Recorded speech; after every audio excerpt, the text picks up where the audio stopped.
Hello friends, welcome to the world of knowledge and Fateh classes. मैं हूं आपका दोस्त आरिश अमीन। फ्रेंड्स, आज फिर हम एक नए टॉपिक के साथ आए हैं और आज का हमारा टॉपिक है बिहार एक सामान्य परिचय। इस वीडियो में हम बिहार से रिलेटेड हर एक छोटी से छोटी बात और बड़ी से बड़ी बात को डिस्कस करेंगे।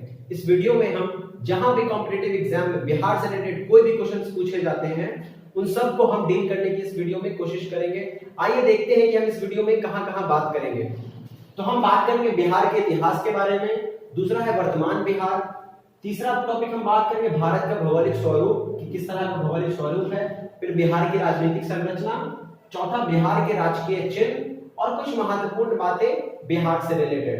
तो आइए फ्रेंड्स, बिना देरी करे हम वीडियो को शुरू करते हैं। अगर वीडियो पसंद आएगा तो वीडियो को लाइक कीजिएगा, अपने फ्रेंड्स के साथ शेयर कीजिएगा और हमारे चैनल को जरूर सब्सक्राइब कीजिएगा। तो आइए फ्रेंड्स, चलते हैं हमारे वीडियो की तरफ। कहा जाता है फ्रेंड्स कि जब भी किसी चीज के बारे में जानना हो, दुनिया की किसी भी चीज के बारे में, तो पहले उसका इतिहास जान लेना चाहिए कि उसका इतिहास क्या कहता है।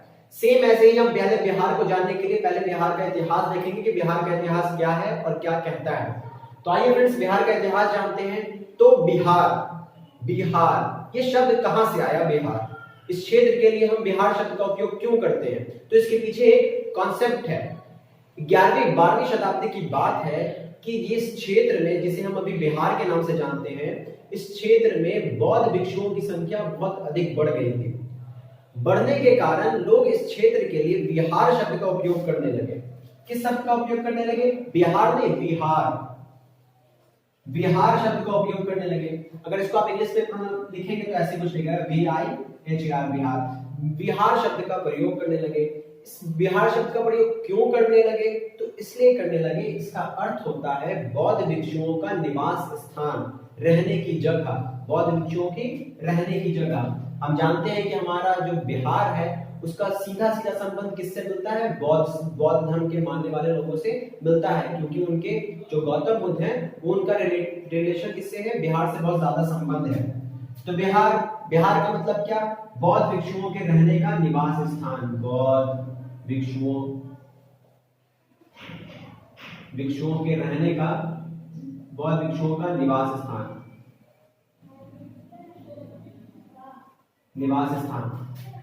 तो इस क्षेत्र के लिए लोगों ने क्या किया? बिहार शब्द का प्रयोग करना शुरू कर दिया, क्योंकि यहाँ पे 11वीं 12वीं शताब्दी में बहुत ज्यादा आबादी बढ़ गई बौद्ध भिक्षुओं की, तो लोग इस शब्द का यूज करने लगे। यही शब्द आगे जाकर के क्या बन जाता है? बिहार बन जाता है, जिसका अभी नाम बिहार आप सुनते हैं। तो ये क्या बन जाता है? बिहार। तो बिहार की उत्पत्ति कहां से होती है? बिहार से होती है। बाद में ये क्या बन जाता है? बिहार बन जाता है। कॉम्पिटिटिव एग्जाम में पूछा जाता है कि बिहार शब्द का मतलब क्या है? तो बौद्ध भिक्षुओं का निवास स्थान। आई होप फ्रेंड्स आपने समझा हो कि बिहार का जो उत्पत्ति है, बिहार शब्द की उत्पत्ति कहां से हुई? तो यहां से हुई। अब इसके आगे आते हैं, अब इसके आगे देखते हैं फ्रेंड्स कि बिहार, तो मैंने देख लिया कि बिहार शब्द कहां से आया। तो प्राचीन काल में, अगर मैंने यहां लिखा है बिहार का इतिहास, कुछ पॉइंट्स है, तो प्राचीन काल में यह मगध साम्राज्य के अंतर्गत आता था। मगध साम्राज्य आप जानते होंगे अशोक सम्राट से रिलेटेड है, ठीक है फ्रेंड्स। तो मगध साम्राज्य के अंतर्गत ये क्षेत्र आता था। उसके बाद मध्यकाल में जब मिडिल टर्म आता है, तो मध्यकाल में इसको बंगाल का अंश बना दिया जाता है, भाग बना दिया जाता है। खासकर मुगल काल में मुगल साम्राज्य, मुगल लोगों ने क्या किया था? इसको बंगाल ने देखा फ्रेंड्स कि बिहार किसके अंतर्गत आता था? मगध के अंतर्गत आता था। और अभी जो वर्तमान में बिहार, झारखंड और उड़ीसा है, ये सम्मिलित रूप था, जिसको हम क्या कहते थे? मगध कहते थे। तो मगध के अंतर्गत बिहार आता था। लेकिन जैसे ही मध्यकाल आता है, मध्यकाल का टाइम आता है, तो वहां पे बिहार को क्या किया जाता है? इस बिहार को बंगाल का भाग बना दिया जाता है। खासकर मुगल के टाइम में, मुगल साम्राज्य के टाइम क्या किया जाता है? बिहार को बंगाल का भाग बना दिया जाता। अगर आप यहां देखें तो प्राचीन काल में यह मगध साम्राज्य के अंतर्गत आता था। और दूसरा पॉइंट हमने लिखा है कि मध्यकाल में यह बंगाल का अंश बना दिया गया, खासकर मुगल काल में। उसके बाद क्या होता है फ्रेंड्स कि दिल्ली दरबार में 1911 में एक घोषणा पत्र पे साइन होता है, और उसके बाद 22 मार्च 1912 को, मैं एक बार फिर से डेट दोहराऊंगा, 22 मार्च 1912 को बंगाल से इसको अलग करके क्या किया जाता है? बिहार राज्य का गठन किया जाता है। तो हमने देखा फ्रेंड्स कि पहले बिहार जो था वो मगध साम्राज्य के अंतर्गत आता था। बाद में बिहार को किसके साथ जोड़ दिया गया? बंगाल के साथ जोड़ दिया गया। बंगाल के साथ जोड़ दिया गया कब? तो मुगल काल में जोड़ा गया, मुगल काल में। उसके बाद फ्रेंड्स 1911 में दिल्ली दरबार में एक बैठक होता है जिसमें घोषणा पत्र तैयार किया जाता है कि कहा जाता है कि आपको क्या करना है, बिहार को बंगाल से अलग करना है। ऐसा क्यों किया गया? ताकि शासन करने में आसानी हो। तो क्या हुआ कि 22 मार्च को 1912 को बिहार जो है बंगाल से अलग हो जाता है, पृथक हो जाता है और बिहार राज्य का गठन किया जाता है। तो अगर यहाँ पे 1 मिनट के लिए मैं एक बात बता दूं फ्रेंड्स कि 22 मार्च 1912, तो ये 22 मार्च का डेट बहुत इंपॉर्टेंट है। क्यों इंपॉर्टेंट है? क्योंकि आप जानते हैं कि बिहार दिवस 22 मार्च को ही मनाया जाता है। बिहार दिवस कब मनाया? इसको थोड़ा इरेज करता हूं मैं। 22 मार्च को बिहार दिवस मनाया जाता है। तो क्यों मनाया जाता है बिहार दिवस?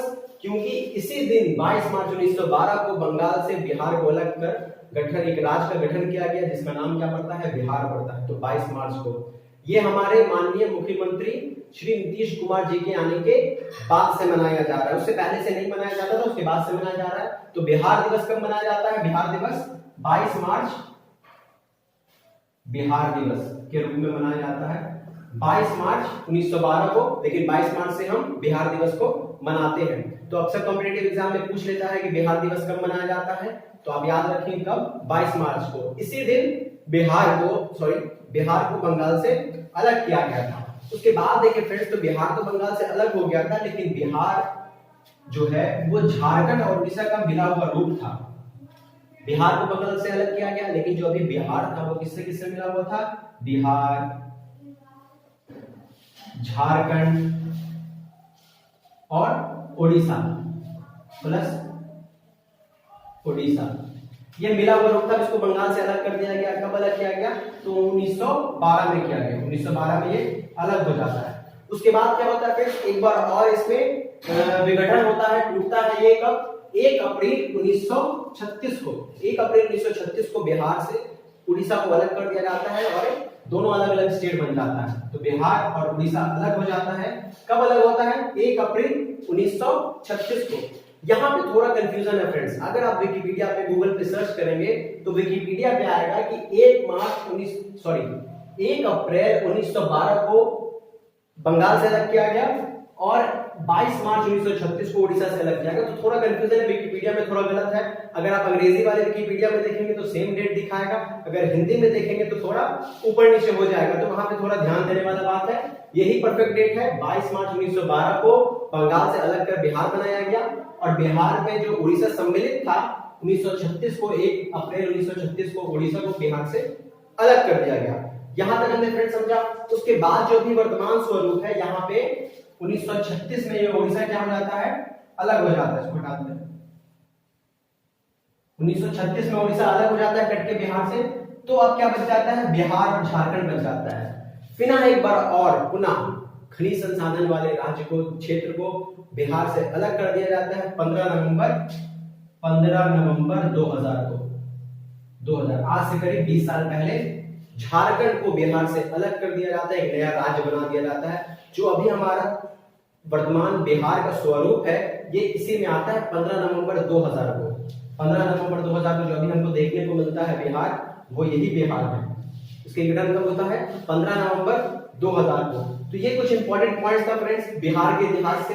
शुरू मगध साम्राज्य से हमने किया, प्राचीन काल से, फिर मध्यकाल आए, फिर मध्यकाल के बाद अभी वर्तमान स्वरूप देखते हैं बिहार का जो हम, वो कब आता है अपने अस्तित्व में? 15 नवंबर 2000 को आता है। अब इसका दूसरा पॉइंट हम शेयर करेंगे फ्रेंड्स, बिहार के से लेकर के बिहार के इतिहास को हमने देख लिया। अब इसके आगे ध्यान देखा फ्रेंड्स हमने। अब हम देखेंगे बिहार का भौगोलिक स्वरूप। तो बिहार का जो शेप है, आकार है, वो कैसा है? आयताकार। बिहार आयताकार शेप का है। और इसके उत्तर दिशा में देखिए, पहले इसका डायरेक्शन निकालते हैं। तो ये बिहार है, ये उत्तर दिशा है, ये दक्षिण दिशा, उत्तर दक्षिण, ये पूरब, और इससे क्या है? पश्चिम है, ये पश्चिम है। तो आयताकार है। तो बिहार के उत्तर में पड़ोसी देश नेपाल है, ये अंतरराष्ट्रीय सीमा बनाता है नेपाल के साथ। उसके बाद 3 राज्य के साथ ये जुड़ा हुआ है। पश्चिम में उत्तर प्रदेश, दक्षिण में झारखंड, पश्चिम बंगाल के साथ, पूर्व में क्या है? पश्चिम बंगाल है। अगर आप देखें फ्रेंड्स तो बिहार के बीचों बीच से एक नदी गुजरती है जो इधर बहती है, पश्चिम से पूरब की तरफ बहती है। बिहार को बीचों बीच से एक नदी गुजरती है जिसका नाम है गंगा। गंगा पश्चिम से पूरब बहती है, पश्चिम से पूरब बह करके बहती है गंगा, और ये ठीक बिहार को दो भागों में बांट देती है। ये उत्तर बिहार, ये उत्तर बिहार, और ये दक्षिण बिहार। ये क्या है? गंगा है। गंगा बीचों बीच से गुजर के दो भाग में बांटती है, उत्तर बिहार और दक्षिण बिहार। आप जानते हैं उत्तर बिहार में हमेशा बाढ़ की समस्या बनी रहती है, जबकि दक्षिण बिहार में हमेशा सूखे की समस्या से बिहार ग्रस्त रहता है। अगर आप देखें फिर तो बिहार का भौतिक स्वरूप कुछ इस तरह से है कि यहाँ पे कुछ ये पार्ट है, ये थोड़ा बहुत पार्ट क्या है? पहाड़ी क्षेत्र है, पर्वतीय क्षेत्र है। यहाँ पे पहाड़ के कुछ हिमालय पहाड़ के कुछ अंश पाए जाते हैं। अगर आप इसके नीचे में देखें तो ये भाग जो है ये मैदानी भाग है। ये वाला पोर्शन कुछ ऐसा है, बना हुआ ढाल है जो सारी नदियां बह करके कहाँ आ जाती है? गंगा में मिल जाती है। बिहार की बहुत सारी सहायक नदियां हैं गंगा की, जो सब मिलके कहाँ जाती है? इधर से इधर से इधर से सब आ करके गंगा में मिलती है। तो शेप कुछ ऐसा है कि बिहार का जो बीच है वो क्या है? ढाल है, और ये पूरा क्षेत्र क्या है? मैदानी क्षेत्र है। और अगर इधर देखें आप दक्षिणी भाग बिहार का, तो ये पठारी क्षेत्र पड़ता है। इधर पठार है, झारखंड से जुड़ा हुआ है, तो झारखंड में पठारी क्षेत्र है, छोटा नागपुर का पठार वगैरह, तो ये पठारी क्षेत्र पड़ता है। तो तीन तरह का भौतिक स्वरूप आप देख सकते हैं बिहार में। पर्वतीय क्षेत्र पे मिल जाएगा, मैदानी क्षेत्र पे मिल जाएगा, और पठारी क्षेत्र पे बिहार में कुछ अंश मिल जाएंगे। गंगा बीचों बीच से इसके गुजरती है, उत्तर बिहार और दक्षिण बिहार में बांटती है। अगर इसका आप अक्षांशीय विस्तार देखें तो 24 डिग्री 20 मिनट से उत्तरी अक्षांश से 27 डिग्री 31 मिनट उत्तरी अक्षांश है। और अगर आप इसका देशांतरीय विस्तार देखें तो 83 डिग्री पूर्वी देशांतर से 88 डिग्री पूर्वी देशांतर तक इसका विस्तार है। अगर आप इसका क्षेत्रफल देखें फ्रेंड्स तो इसका कुल क्षेत्रफल कितना है?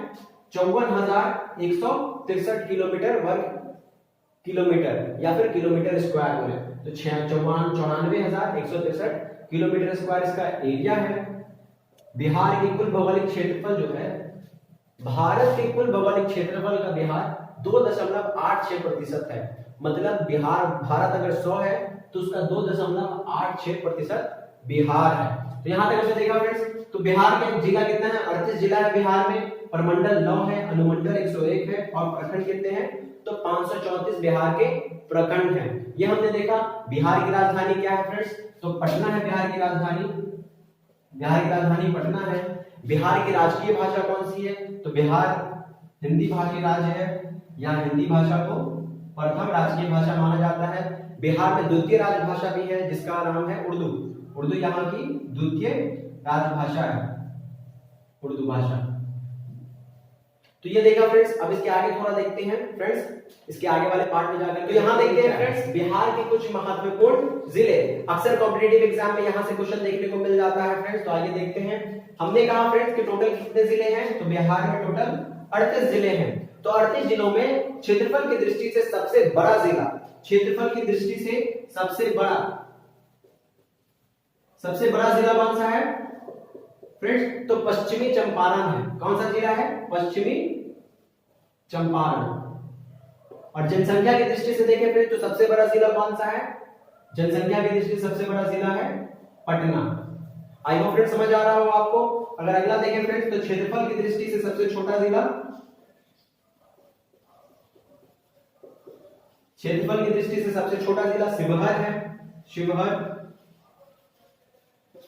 और जनसंख्या की दृष्टि से सबसे छोटा जिला कौन सा है? तो शेखपुरा है, शेखपुरा। अक्सर कॉम्पिटिटिव एग्जाम में यहां से क्वेश्चन बन जाते हैं। तो ये 4 पॉइंट्स हैं जिसको आपको याद रखना है। आइए फ्रेंड्स इसके आगे आते हैं। तो अगले प्रॉब्लम में आइए फ्रेंड्स, बिहार की राजनीतिक संरचना। बिहार की राजनीतिक संरचना क्या है देखें। तो बिहार में फ्रेंड्स द्विसदनीय व्यवस्था अपनाई गई है। यहाँ विधान परिषद के साथ साथ विधानसभा भी है, विधानसभा के साथ साथ विधान परिषद भी है। अगर आप देखें फ्रेंड्स तो लोकसभा सीटों की कुल संख्या यहाँ कितनी है? लोकसभा सीटों की संख्या 40 है। राज्यसभा सीटों की संख्या कितनी है? 16 है। ये दोनों केंद्र से रिलेटेड है फ्रेंड्स। केंद्र की सरकार जब बनती है तब यहाँ से सवाल होता है, सीट लिया जाता है। तो जब स्टेट की सरकार बनती है, राज्य सरकार बनती है, तो उसके लिए यहां से लिया जाता है। तो विधानसभा सीटों की संख्या कितनी है फ्रेंड्स? 243 है, 243 है। और विधान परिषद सीटों की संख्या कितनी है? 75 है। एक बार फिर से मैं रिपीट करता हूं फ्रेंड्स, लोकसभा सीटों की संख्या 40, राज्यसभा सीटों की संख्या 16, विधानसभा सीटों की संख्या 243, विधान परिषद सीटों की संख्या 75। अभी बिहार में इलेक्शन होने वाला है, तो वो कौन सा इलेक्शन होगा? बिहार विधान सभा के लिए इलेक्शन होगा, जिसमें 243 सीट के लिए इलेक्शन लड़ा जाएगा फ्रेंड्स। अगर इससे कुछ और एक इंपॉर्टेंट बात बताएं तो प्रथम पहले मुख्यमंत्री कौन थे बिहार के? पहले मुख्यमंत्री हैं कृष्ण सेन, और बिहार के प्रथम राज्यपाल कौन है? तो जेम्स शिफ्टन, प्रथम राज्यपाल कौन है? जेम्स शिफ्टन। तो फ्रेंड्स यहां पे हमने देखा फ्रेंड्स बिहार की राजनीतिक संरचना। अब इसके आगे फ्रेंड्स आते हैं स्थानीय ग्रामीण कल्चर सभ्यता को बढ़ावा देने के लिए कुछ राजकीय चिन्ह के रूप में समाहित किया है। आइए देखते हैं फ्रेंड्स ये क्या है। राजकीय पशु की अगर बात करें तो राजकीय पशु कौन है? बैल है राजकीय पशु। राजकीय पक्षी कौन है? तो राजकीय पक्षी गौरैया है। मछली की बात करें तो मांगुर, पुष्प की बात करें तो गेंदा, और पेड़ की बात करें तो पीपल। ये क्यों किया गया? तो सभ्यता को बढ़ावा देने के लिए, बिहार की संस्कृति को बढ़ावा देने के लिए कुछ राजकीय चिन्ह के रूप में समाहित किया गया है। अब इस वीडियो के आखिरी पड़ाव पे आते हैं, कुछ इंपॉर्टेंट पॉइंट्स हैं जहां से कॉम्पिटिटिव एग्जाम में क्वेश्चंस पूछे जाते हैं। तो आइए फ्रेंड्स और चलते हैं। अब देखते हैं फ्रेंड्स बिहार से रिलेटेड कुछ महत्वपूर्ण बिंदु या बातें देखते हैं। इसकी कुल आबादी लगभग 13 करोड़ है फ्रेंड्स। क्षेत्रफल की दृष्टि से बिहार भारत का 12वें स्थान पर आता है क्षेत्रफल की दृष्टि से, और जनसंख्या की दृष्टि से बिहार तीसरे स्थान पर आता है। अगर लिंग अनुपात देखें फ्रेंड्स तो 918 महिलाओं पर 1000 पुरुष हैं, या 1000 पुरुष पर 918 महिलाएं हैं। और साक्षरता दर देखें फ्रेंड्स तो 63.282% है। 63.82% साक्षरता दर है। तो यहां तक हमने फ्रेंड्स बिहार का पूरा संपूर्ण एक नजर एक परिचय देख लिया, एक सामान्य परिचय हमने देखा बिहार से। हर छोटी से छोटे बिंदु पर गौर किया और बड़े से बड़े पॉइंट पे गौर किया हमने फ्रेंड्स। अगर इस वीडियो में कहीं पे कोई कंफ्यूजन है, आपको कोई दिक्कत है, तो आप हमको कमेंट सेक्शन में पूछ सकते हैं। मैं जल्द से जल्द आपको रिप्लाई करने की कोशिश करूंगा। और फ्रेंड्स अगर वीडियो अच्छा लगा हो तो वीडियो को लाइक कीजिए, अपने फ्रेंड्स के साथ शेयर कीजिए। फिर मिलेंगे फ्रेंड्स हम लोग नेक्स्ट वीडियो में, तब तक के लिए पढ़ते रहें।